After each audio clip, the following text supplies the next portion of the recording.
partie de cet outil dans l'exercice de votre activité professionnelle, nous vous invitons à participer à l'atelier C'est décidé cette année Jeux Masso Libre qui se déroulera en espace atelier.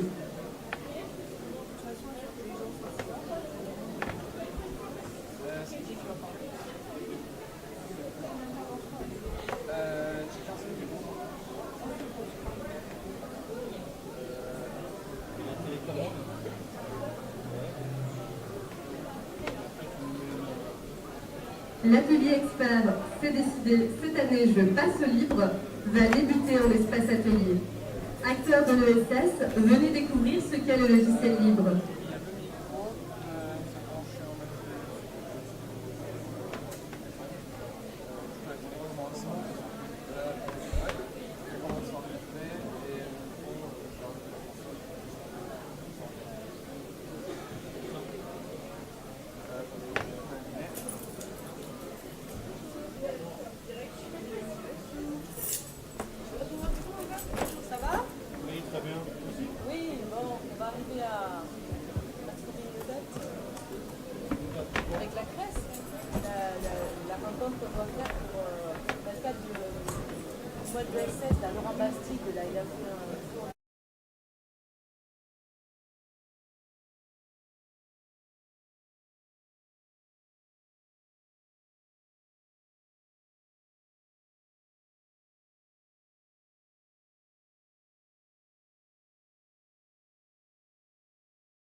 En fait, comme il est indiqué, c'était des maîtres à penser plutôt que des maîtres à vivre.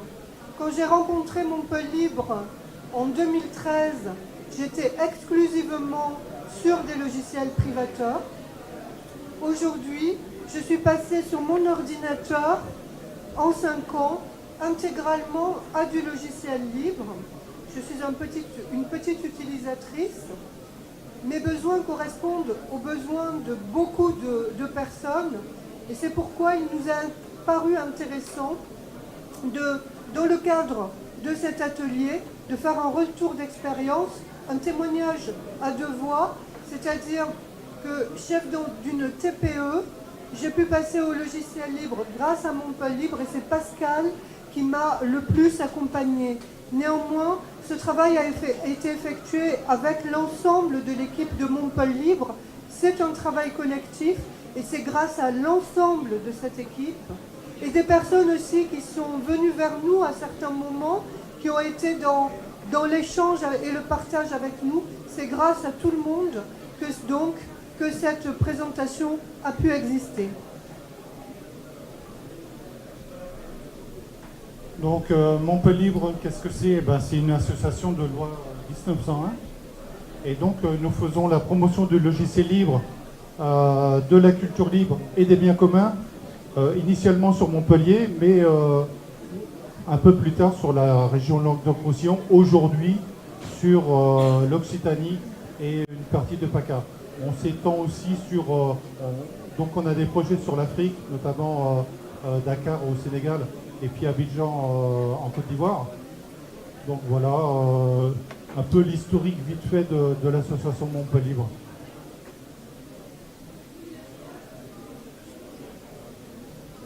Donc le logiciel libre, qu'est-ce que c'est? Le logiciel libre, c'est un outil, mais c'est aussi une culture. Cet outil et cette culture se basent sur, en fait, 4 libertés. La première de ces libertés est la liberté d'exécuter.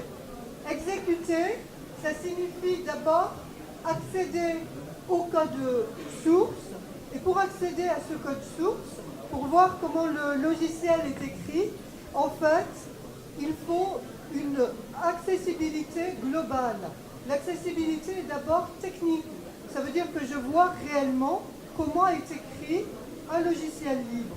Tout à l'heure, si vous le souhaitez, vous pourrez aller à côté du stand Montpellier Libre et API. Vous avez un espace de démonstration des logiciels libres où vous pourrez demander à voir comment ces logiciels libres fonctionnent, mais vous pourrez, nous avons aussi des gens qui codent, si vous en avez envie, demander à voir comment un programme est écrit. Donc accessibilité technique, j'accède à la façon dont ce programme est écrit. Accessibilité juridique, personne ne s'est accaparé des droits d'utilisation qui empêchent à l'utilisateur de pouvoir voir ce qui est écrit et ensuite d'exercer les libertés qui suivent.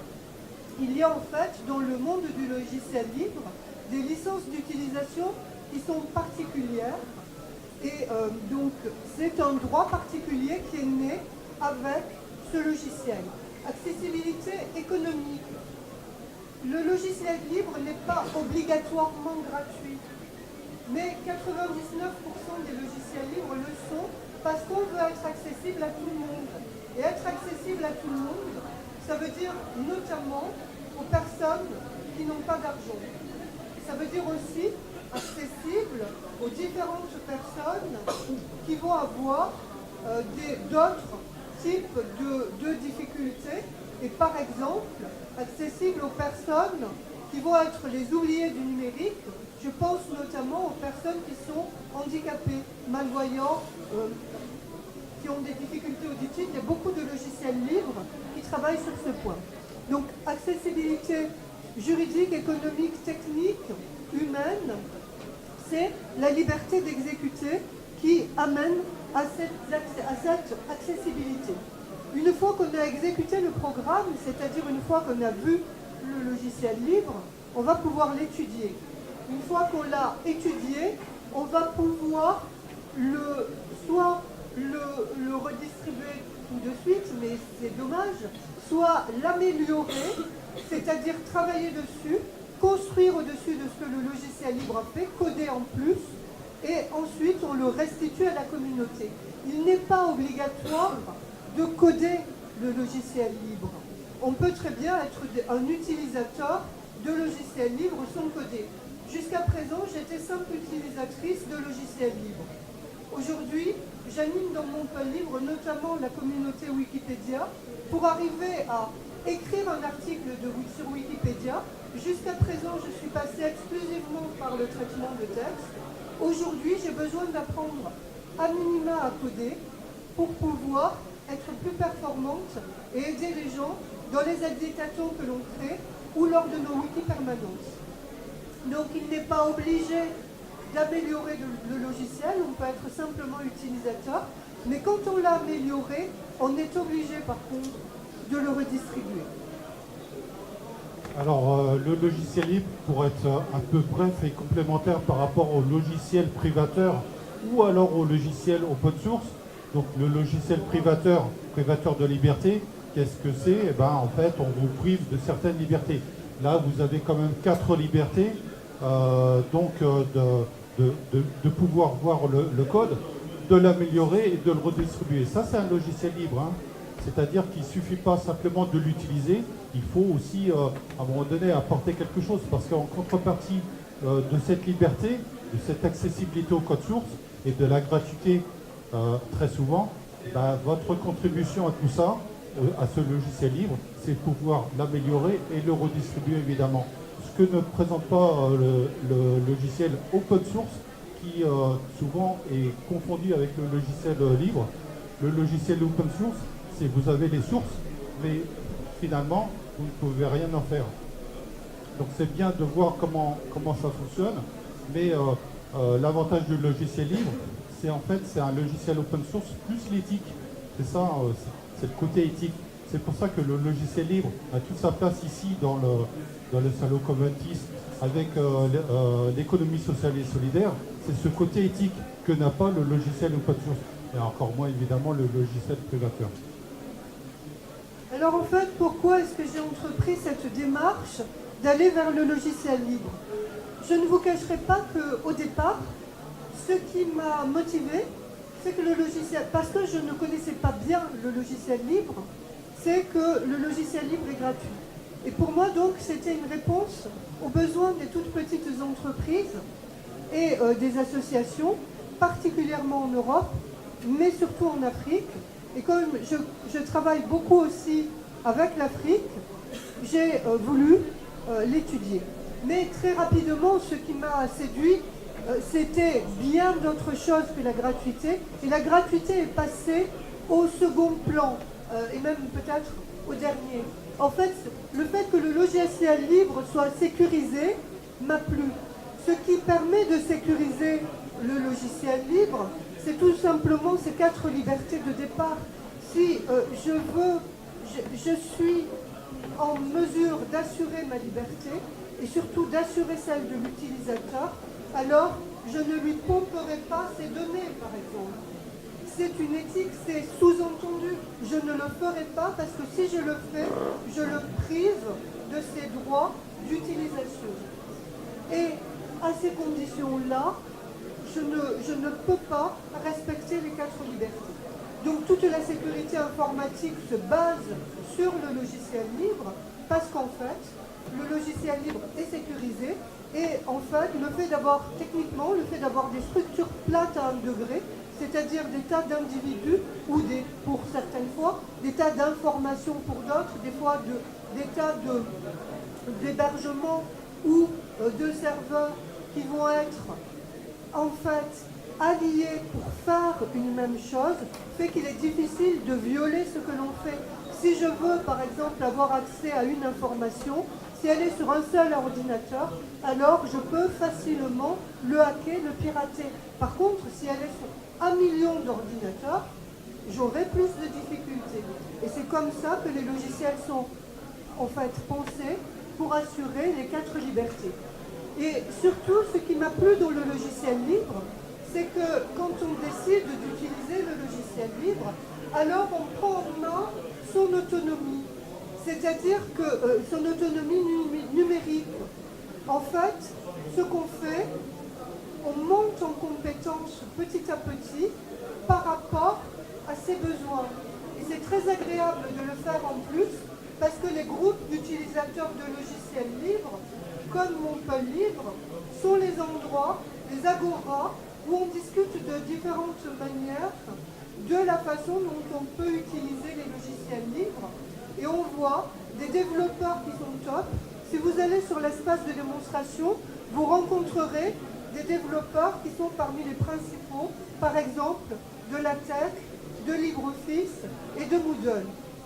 Si nous prenons l'exemple de Moodle, Olivier, qui va vous faire la démonstration sur ce que c'est que Moodle, vous verrez après que Moodle, c'est un logiciel métier, c'est fait pour ceux qui font de l'enseignement et ça permet en un seul endroit d'avoir la réponse à tous ses besoins. C'est-à-dire à dire à quelqu'un, viens, je vais te donner mes supports de cours, qu'ils soient audio, qu'ils soient vidéo, qu'ils soient écrits, mais tu vas pouvoir aussi interagir avec moi, me laisser tes devoirs, et je vais dire qu'à une certaine heure, eh bien, tu n'as plus le droit de déposer ton devoir, et tu vas pouvoir aussi produire de l'information.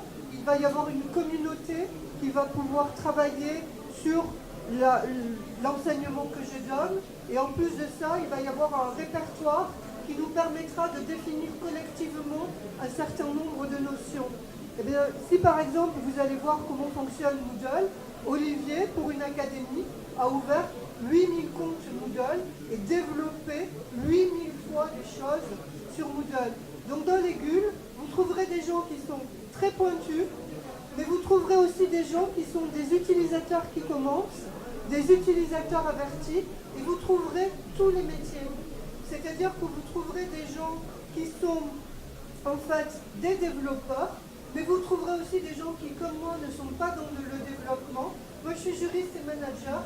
Je travaille effectivement sur le droit des industries culturelles créatives et le management des industries culturelles créatives et sur les droits du numérique.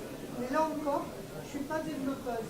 Et même si j'ai participé depuis 1985 à bien des projets et aidé à faire émerger bien des projets, je ne suis pas là encore développeuse. Il y a des choses que je ne sais pas. Et je m'enrichis de ce que me disent les gens du livre dans un GUL. Et enfin, le logiciel libre, c'est une posture, c'est liberté, égalité, fraternité, comme dit Stallman en 2010 dans une interview qu'il accorde à l'UNESCO. En fait, si on respecte notre liberté et celle d'autrui, alors on est automatiquement dans l'égalité et le partage, et ça nous permet de construire ensemble, et donc d'être dans la fraternité. Personnellement, je ne sais agir que comme ça. J'ai fondé Action of Public Interest, action d'intérêt collectif, d'intérêt public, parce que je ne sais fonctionner que comme ça. Et à quelqu'un qui me disait c'est un défaut, j'ai répondu, eh ben, je suis comme ça, je suis désolée, c'est ma façon d'être, c'est ma façon de penser. Si on ne peut pas fonctionner ensemble, tant pis, fonctionnons à côté. Mais personnellement, je ne changerai pas et maintenant j'ose me revendiquer. Donc, on va peut-être simplement pour vous dire, c'est juste un exemple, c'est un témoignage et un retour d'expérience, c'est juste un exemple. Les logiciels que j'utilise, c'est parce qu'en fait, je les ai connus, j'en apprends tous les jours, c'est un exemple organique, mouvant, c'est ce que j'ai fait, vous pouvez le faire aussi, d'autres logiciels peuvent être aussi intéressants pour vous. N'hésitez pas à poser des questions tout à l'heure ou à venir nous rejoindre sur nos ateliers et permanences pour en parler.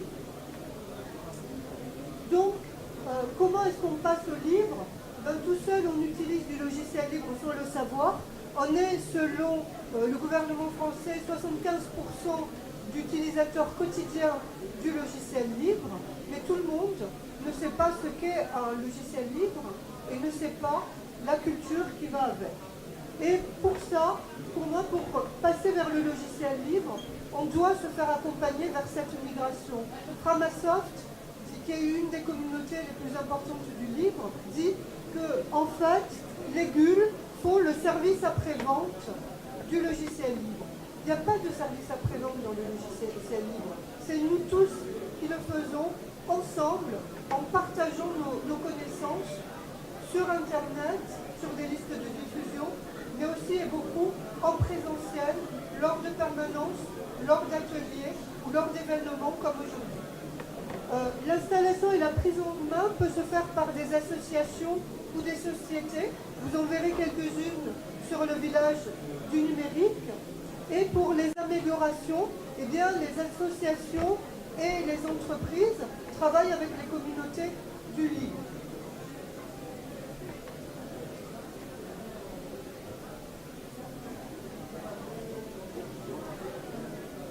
Voilà, donc en fait, j'ai choisi un système d'exploitation en passant au livre qui m'a été conseillé par Pascal et il va vous expliquer pourquoi. Alors, donc c'est un système Linux, hein, GNU Linux, il ne faut pas oublier GNU, hein, c'est très important, parce qu'en fait, Linux, c'est que le noyau, et ça, c'est tout l'environnement. Donc, le système s'appelle entièrement GNU Linux. Spécifiquement, elle est passée sous Ubuntu, donc Ubuntu et Unity. Donc ça, c'est un bureau spécialisé. L'avantage par rapport à Windows, qui est comme privateur, et macOS, vous n'avez aujourd'hui qu'un système. Vous n'avez pas le choix. Vous avez un environnement, un peu une bulle informatique. Et là, vous avez une ouverture vers le monde, c'est-à-dire vers tout Internet, et des systèmes. En fait, un noyau, il n'y en a qu'un, donc c'est Linux, et des systèmes, des environnements, il y en a plusieurs dizaines, voire plusieurs centaines. Alors vous en avez sous Ubuntu, qui est une base Debian, vous en avez Xubuntu et tout ça, vous en avez beaucoup d'autres. Et la particularité de Linux, c'est que vous avez quand même des environnements qui sont dédiés, par exemple sur le jeu, par exemple sur la bureautique, par exemple sur la PAO. Donc là, vous allez où est Mabotous, qui est une communauté au travers de Montpellier, qui est une communauté équitable. Donc là, vous allez avoir des logiciels équitables qui sont en lien avec Emmaüs. Là, c'est une distribution, comme Ubuntu, c'est une distribution généraliste. Donc essentiellement sur la bureautique, mais pas que. Alors, il y a deux choses importantes à signaler, c'est que Pascal, en fait, est le représentant de la communauté Linux en France et pour l'Europe, et travaille à la Linux Presentation Week, c'est en France, c'est-à-dire que toutes les activités Linux pendant la semaine de la Presentation Week de Linux en France, c'est lui qui contribue à les organiser. Alors quand il m'a dit c'est intéressant de passer sous Linux, je vous cache pas, moi je suis une utilisatrice, je viens de loin, j'étais un peu, c'est bizarre, technologue, c'est-à-dire je parlais la langue de la technique parce que mes activités en droit m'avaient permis de le faire, mais j'étais aussi technophile, j'aime la technique, mais aussi un peu technophobe, c'est-à-dire que j'avais peur d'appuyer sur le bouton et peur d'utiliser et surtout pas l'envie qu'on me change mes habitudes. Et mes habitudes, je les avais prises avec Windows et je les avais prises sous des systèmes d'exploitation et des distributions différentes. Je peux dire quand même, témoigner d'une chose, c'est que ça m'a été assez simple de passer sous Linux et sous Ubuntu. Et par sécurité, j'ai demandé qu'on m'installe sur l'ordinateur les deux en même temps, en me disant, si jamais ça ne marche pas, si jamais j'y arrive pas, eh ben je retournerai vers Windows. Et en fait, je ne l'ai jamais fait. C'est-à-dire que j'avais besoin dans ma tête d'être sécurisé, mais en pratique, en fait, Linux et Ubuntu me suffisent largement. Alors pour revenir représentant Linux Presentation Day, c'est une activité qui est lancée depuis Berlin, depuis l'Allemagne, qui sur une journée, fait la promotion de GNU Linux. Donc il y a plusieurs organisateurs selon les pays, la Belgique, la Suisse, on communique avec surtout les francophones. Et ici en France, donc c'est Montpellier, c'est moi-même qui organise cette journée que j'ai voulu agrandir sur un mois. Donc sur tout ce mois d'avril, il y a en France des initiatives sur la présentation de Linux. Et évidemment, nous ici en Montpellier, on en fait 5 ou 6 des présentations. Il faut aller sur le site, regarder, et là c'est des accompagnements, des installations en double boot, et puis après des prises en main. pour nous poser des questions. Vous pouvez nous retrouver sur notre stand tout à l'heure, on vous expliquera tout ça. Pour le navigateur, en fait j'ai choisi Firefox parce que c'était le navigateur qui me convenait. Et j'apprécie beaucoup, dans certains salons, quand on rencontre des communautés du livre, de rencontrer des développeurs Firefox et de discuter avec eux de ce qui va suivre sur Firefox, parce qu'il y a effectivement le navigateur, mais il y a aussi ce qui est attaché. Par exemple, à un moment, Firefox a eu une initiative qui s'appelait Hello, qui était en fait une visioconférence qui n'a pas marché longtemps, ils l'ont retiré, mais il y a Firefox, et puis Firefox, c'est pas uniquement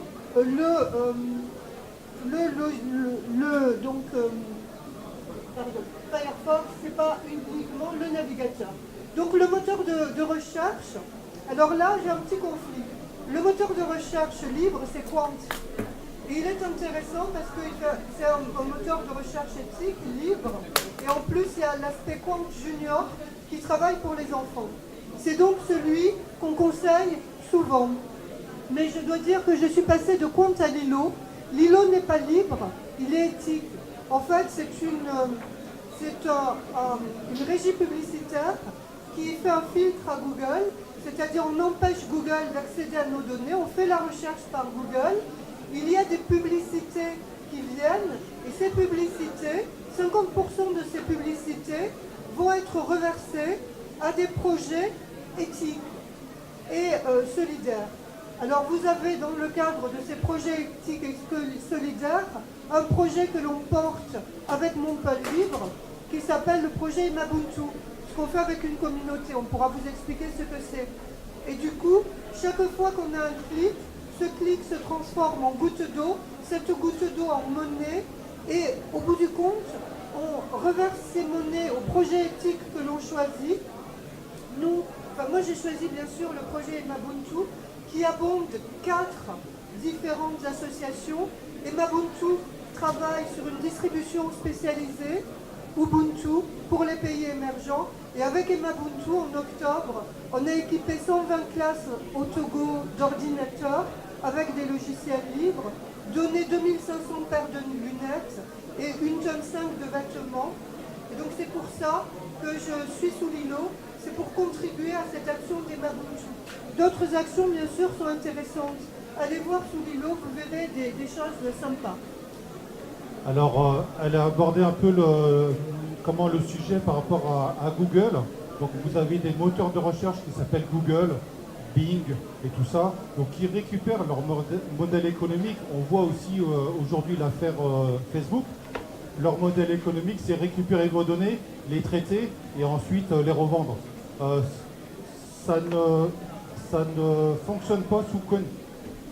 Donc l'avantage de Lilo, ce sont des filtres qui se positionnent entre l'utilisateur et justement Google. Donc au niveau des recherches, les recherches sont les mêmes. Par contre, au niveau de l'historique, vous ne l'avez plus. Donc si vous cherchez, par exemple, vous faites des recherches sur les voitures sous Google, vous allez automatiquement recevoir des publicités sur les assurances de voitures et tout ça. Là, sur Quant, c'est impossible, parce que justement, il y a ce filtre.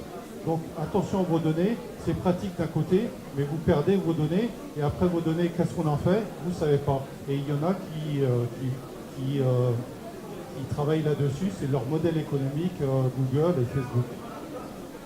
Alors, je m'excuse, il va falloir qu'on accélère, parce qu'on a un timing. Donc, sur la messagerie, pour le mail, j'utilise ProtonMail, qui est un mail chiffré. C'est-à-dire qu'en fait, ça évite, en gros, qu'on puisse pomper mes données. Mais on vous expliquera tout ça encore sur le stand. J'ai un client de messagerie, c'est-à-dire que j'ai en fait plusieurs mails. J'ai ProtonMail, mais j'ai aussi le mail Montpellier Libre. J'ai fondé API, donc j'ai aussi le mail API. Sur Montpellier Libre, j'ai un mail général, je suis membre du bureau, j'ai le mail contact. Mais j'ai aussi le mail individuel Myriam Triquet. Donc, comment faire? Sous Thunderbird, vous voyez sur le côté les différentes adresses mail que vous avez et vous les gérez plus facilement. Si vous voulez, on vous le montrera tout à l'heure. Là encore, c'est un espace dédié. Pour pouvoir faire de la bureautique, j'ai choisi LibreOffice, qui est en fait nous permet, avec Writer, d'avoir d'écrire des textes, avec Calc de faire des tableaux, avec Impress de faire la présentation, dont celle que vous venez de voir, ensuite d'avoir un outil mathématique et enfin une base de données. Pour faire un travail participatif, j'utilise la suite Frama. Pascal est aussi le représentant de la communauté Framasoft à Montpellier. Personnellement, je crée des listes qui me permettent d'envoyer des mails plus facilement avec Framalist. J'envoie des possibilités de partager un agenda avec Framadate.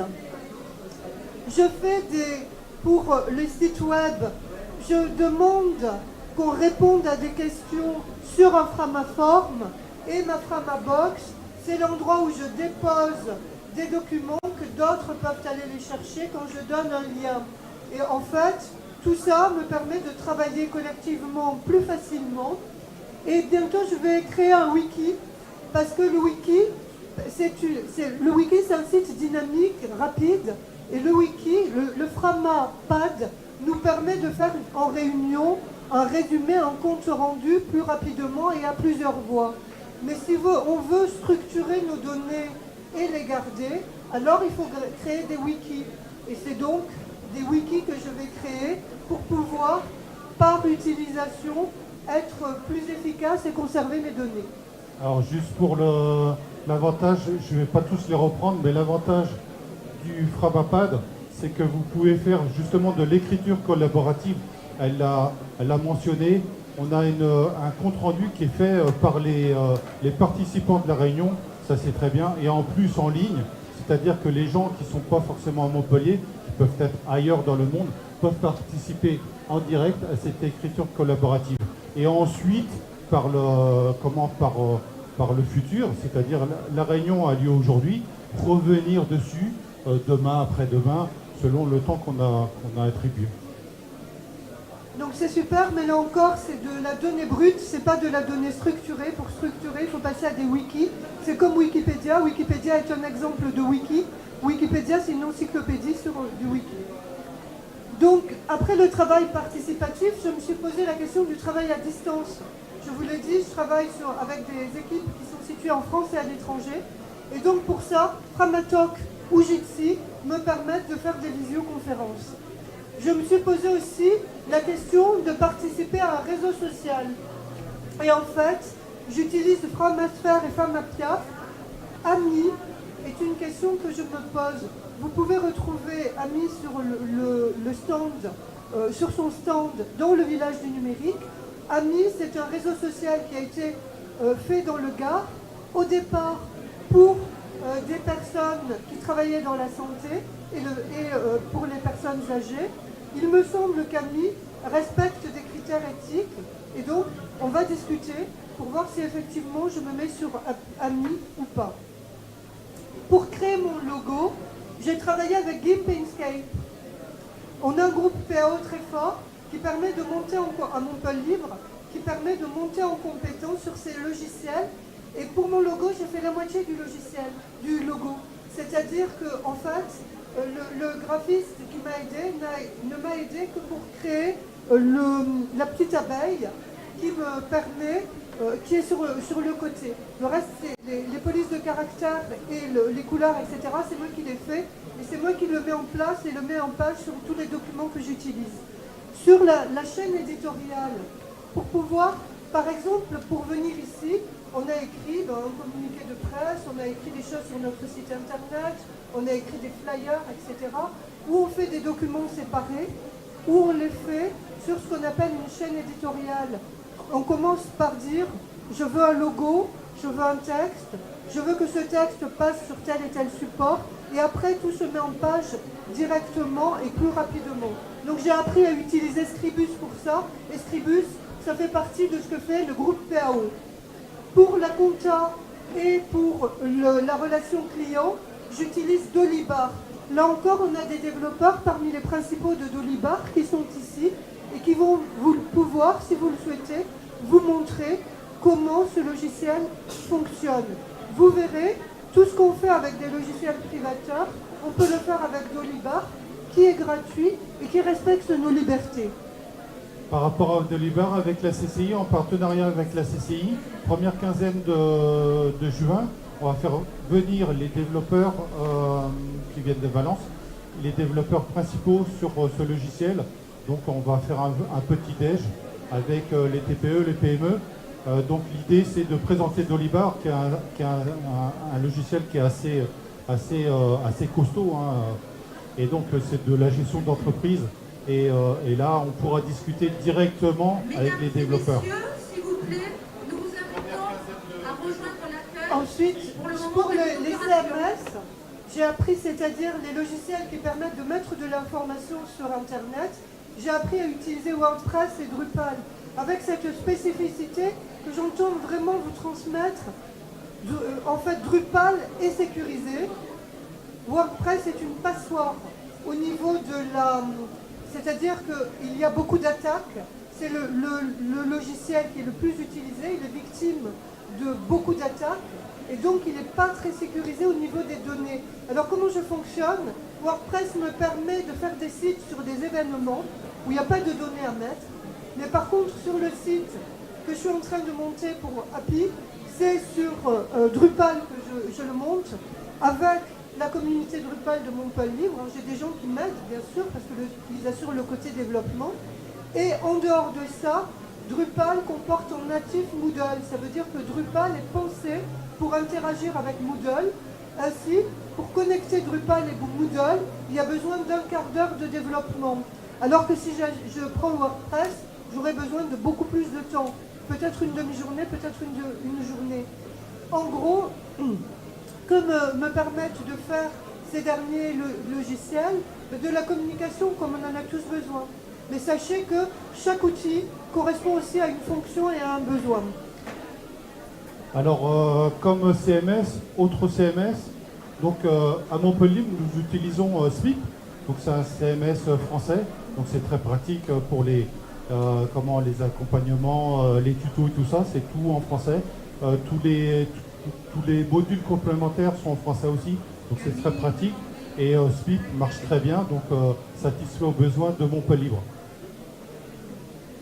Ensuite, je fais partie de la communauté OpenStreetMap et j'ai appris à relever des données et à les mettre sur des cartes. OpenStreetMap nous permet de faire des cartes. C'est une base de données reliée à un fond de cartes qui s'appelle UMAP et on peut faire des cartes personnalisées. Ça, c'est important pour les associations, les entreprises et les administrations de pouvoir faire des cartes, notamment des cartes d'accès qui respectent les données. Donc je contribue pour moi, mais je contribue aussi pour aider. Et là, en ce moment, on est en train de cartographier. Vous verrez, on fait beaucoup de choses avec OpenStreetMap. Venez sur notre site, on vous montrera ce que c'est, on vous expliquera ce qu'on a fait. Mais là, en ce moment, on est en train de cartographier les 22 000 bornes à incendie de la ville de Nîmes, ce que ne peut faire aucune entreprise privée, aucune administration, et bien des associations comme nous, des communautés qui sont réparties dans le monde, avec des utilisateurs qui travaillent sur place, mais aussi en distance, en même temps et en différé. Ça, on peut le faire. On est donc des milliers dans le monde à contribuer pour la ville de Nîmes qui ne pouvait pas payer ce service. Et ce service a un objectif, bien sûr, c'est simplement de sauver des vies humaines. Parce que sur Google, qui est mal renseigné, parce que Google est une entreprise et veut gagner de l'argent, tout ce qui ne gagne pas de l'argent n'est pas intéressant. Ce qui veut dire que ce qui sauve des vies humaines n'est pas intéressant. Et donc, si on cartographie mal les bornes d'incendie, s'il nous manque 1 mètre ou 2 mètres, et bien quand les pompiers interviennent, leur tuyau n'est pas assez long et ils ne peuvent pas éteindre l'incendie. C'est donc pour ça qu'on cartographie, pour toutes ces raisons qu'on cartographie, pour Nîmes qui nous l'a demandé, les bornes d'incendie. Alors l'expérience de Montpellier par rapport à OpenStreetMap, elle est très ancienne. Nous avons participé à l'élaboration d'une carte accessibilité aux personnes à mobilité réduite sur la ville de Montpellier pendant 3 ans.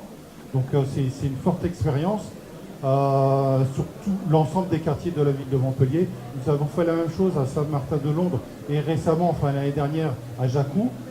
Autre action de Montpellibre, c'est Ebola. Hein, on a participé avec Hôte et Médecins sans frontières en Guinée à la confection, à la réalisation de nouvelles cartes par rapport à l'étendue d'Ebola, du virus Ebola, et aussi au Népal quand il y a eu le séisme. Donc là, des gens sur place, Médecins sans frontières, et nous ici à Montpellier, on cartographié avec des remontées du terrain, on cartographié une nouvelle carte. En fait, le problème, on l'a dit, c'est que les sociétés commerciales, toutes les sociétés commerciales, leur but c'est de gagner de l'argent. Donc ce qui ne fait pas de gagner de l'argent est oublié. La cartographie de certains pays du monde l'est. Et ce qui se passait, c'est que le virus Ebola s'étendait parce qu'en fait, les médecins ne savaient pas où étaient les villages et ne pouvaient pas les isoler, les mettre en quarantaine. Donc on a un membre de Montpellibre qui est guinéen. Il ne supportait pas que sa famille soit en danger et lui pas. Et donc il a émis l'idée qu'on puisse cartographier la Guinée puisque c'était un no man's land, il n'y avait pas de village et Médecins sans frontières ne savaient pas où aller. Donc en 2 semaines, avec des bénévoles dans le monde entier, la Guinée a été intégralement cartographiée, ce qui a permis à Médecins sans frontières et à Médecins du monde sur place d'aller isoler les villages et d'endiguer l'avancée de l'épidémie Ebola. On a contribué aussi sur des tremblements de terre, celui du Népal, et d'autres catastrophes naturelles comme celles qui sont arrivées aux États-Unis. Et en fait, ça nous a permis aussi de monter HOT, Humanitarian OpenStreetMap Team, et on est des millions comme ça dans le monde à aider, dès qu'il y a un problème, des gens, comme on peut, avec les moyens du bord, et pour que les choses se passent bien et mieux pour eux. C'est aussi l'engagement du libre. Voilà, et la recherche et formation, je vous ai déjà parlé de Moodle. Voilà. Donc si vous voulez la liste des 1618 logiciels libres qui existent, vous allez sur Frama et vous les trouvez. Et nous, à Montpellier, on est en train de faire avec la CCI 2 choses.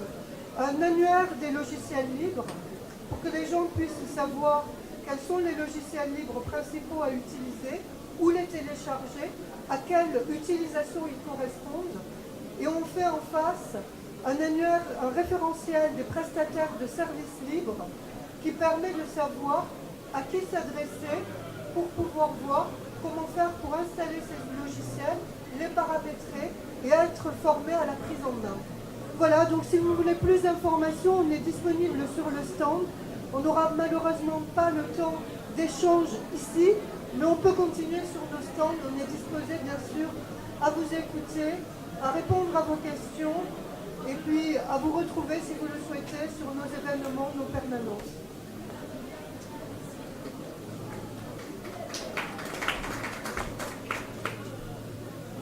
Une dernière chose, vous voyez que la présentation est sous Creative Commons.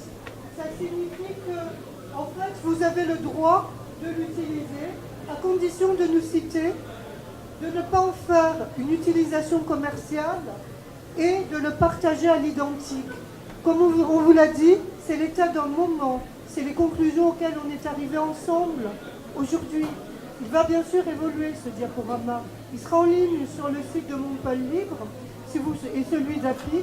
Si vous souhaitez y avoir accès, vous pouvez le prendre. Emparez-vous de ce diaporama, travaillez, phosphorez dessus, proposez d'autres choses, revenez vers vous.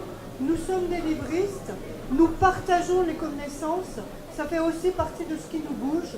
Donc n'hésitez pas, c'est en libre accès, à libre disposition, à condition de ne pas en faire une utilisation commerciale sans nous demander notre avis préalable et à condition de partager à l'identique.